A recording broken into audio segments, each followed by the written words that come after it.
മുംബൈ ഭീകരാക്രമണത്തിൽ അധോലോക നായകൻ ദാവൂദ് ഇബ്രാഹിമിന്റെ പങ്കിനെക്കുറിച്ചും തഹാവൂർ റാണയിൽ നിന്ന് ഉത്തരം തേടി NIA. ദുബായിൽ വെച്ച് ഗൂഢാലോചന നടത്തിയതായി റാണ ചോദ്യം ചെയ്യലിൽ സമ്മതിച്ചുവെന്നാണ് വിവരം. ഇന്ത്യ തേടുന്ന കൊടും ഭീകരൻ സജിദ് മീറുമായുള്ള തനിക്കുള്ള അടുത്ത ബന്ധവും റാണ സമ്മതിച്ചു.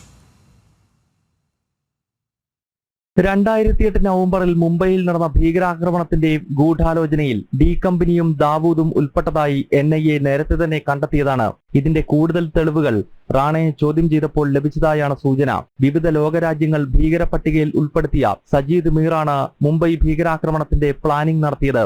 സജിദ് മീറിനെ താൻ നിരന്തരമായി ബന്ധപ്പെട്ടതായി തഹൂർ റാണ ചോദ്യം ചെയ്യലിൽ സമ്മതിച്ചിട്ടുണ്ട്. സജീദ് മീർ ലഷ്കർ-ഇ-തോയ്ബയുടെ സ്ഥാപകൻ ഹാഫിസ് സയ്യിദിന്റെ അടുത്ത അനുയായിയാണ്. മുംബൈ ആക്രമണത്തിന് സമാനമായി കൊച്ചിയിലും ബംഗളൂരുവിലും സ്ഫോടനം നടത്താൻ തഹാവൂർ റാണ ലക്ഷ്യമിട്ടതായും NIA വ്യക്തമാക്കുന്നു. 2008 ബംഗളൂരുവിൽ നടന്ന സ്ഫോടന പരമ്പരയിൽ റാണയ്ക്ക് പങ്കുണ്ടെന്ന് ദേശീയ അന്വേഷണ ഏജൻസി വിശദീകരിക്കുന്നുണ്ട്. വരും ദിവസങ്ങളിൽ ഡൽഹിക്ക് പുറത്തേക്ക് തെളിവെടുപ്പിനായി റാണയെ കൊണ്ടുപോകും. 18 ദിവസത്തെ NIA കസ്റ്റഡിയിലാണ് തഹാവൂർ റാണയെ കോടതി അയച്ചത്. ജനം, ഡൽഹി.